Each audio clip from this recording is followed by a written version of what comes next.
believed very much in God, prayed, read the Bible, studied new archaeological finds as they came out on the Bible and other Christian texts.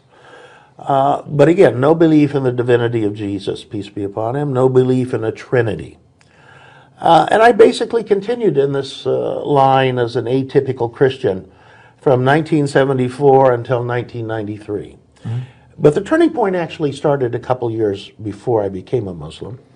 It was 1991, and my wife and I, for several years, had been doing research on the history of the Arabian horse.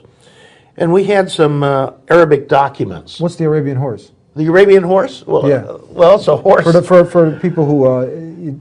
the Arabian horse is a horse that was bred for centuries by the Bedouins of the Middle East. Okay. They typically have one less vertebrae in their back and one less vertebrae in their tail than other horses, and they are the preeminent endurance horse. Yes. So we'd been studying the history of the Arabian horse for a number of years and been writing about it. And we had some Arabic documents, hujjas, that had accompanied a shipment of horses in 1906 to the United States. These were the Arabic testimonials of purity and about the origin of these horses that came over in that year. We wanted to get them translated. And they hadn't been translated up to this point in time. Yes.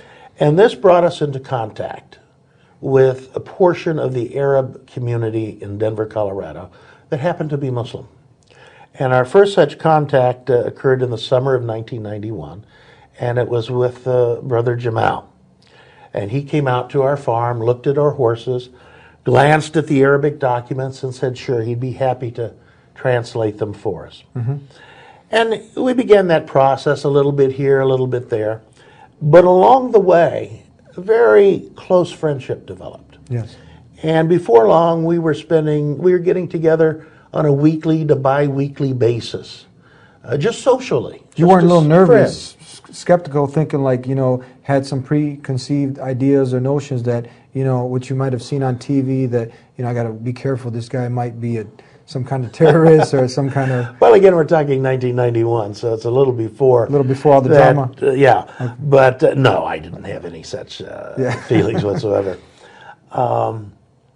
Along the way, and it's important, I think, to point this out, Jamal never proselytized. He never said, this is the way to believe. Yes. He never said, you ought to become a Muslim. However, that first time he came out to the farm, before he left, he asked if he might use our restroom to make ablution before praying.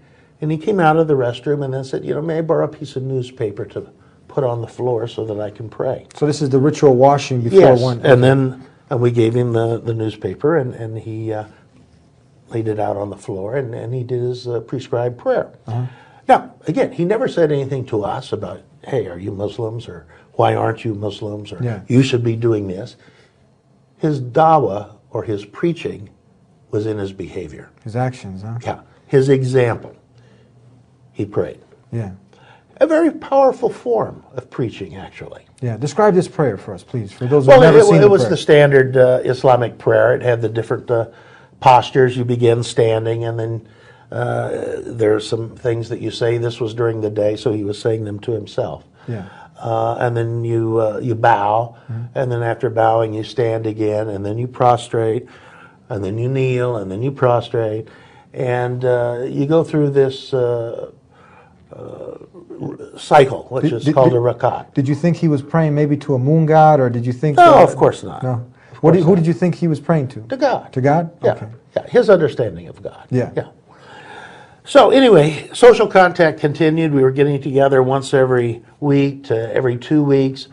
And as he continued to translate stuff for us occasionally, he would begin to share with us knowledge about the history of the Arabian horse in the Middle East. Yes.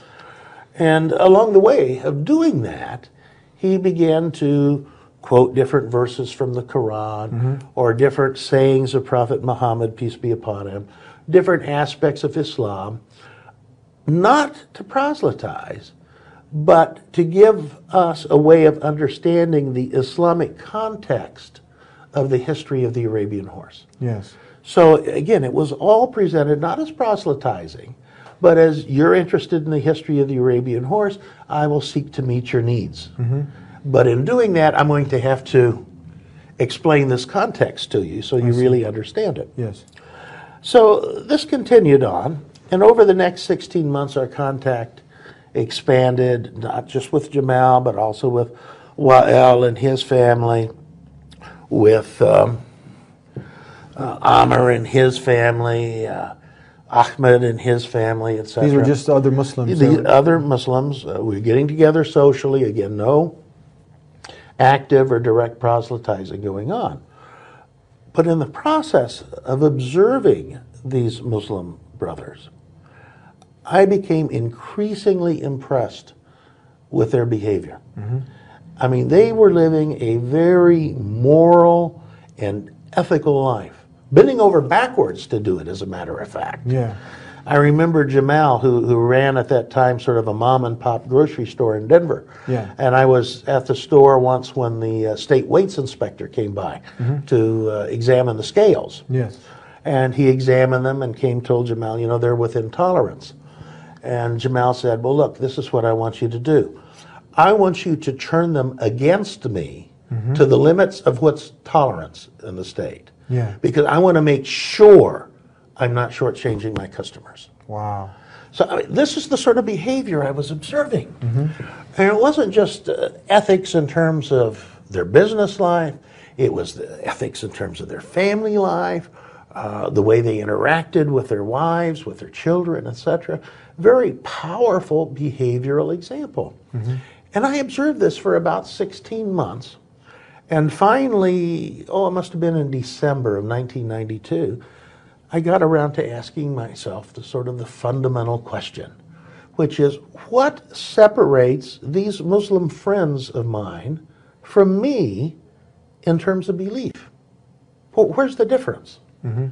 Now, I had studied Islam sort of superficially or briefly back at Harvard in comparative religions courses.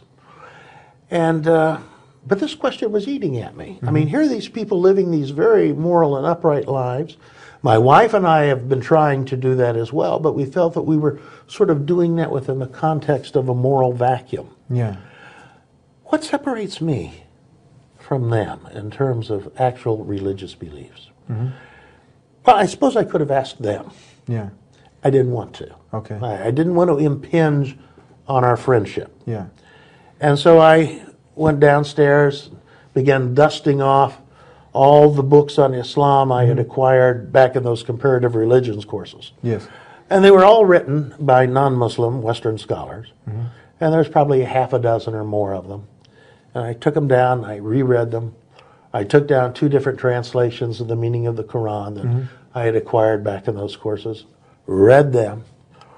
And the more I read, the more I said, no, wait a minute. You know, this is what I believe. Starting to connect. Yeah, very much starting to connect. And the other thing that eventually happened in that process was, as I continued to read in the English translations of the meaning of the Quran, especially where it was talking about biblical history Yes.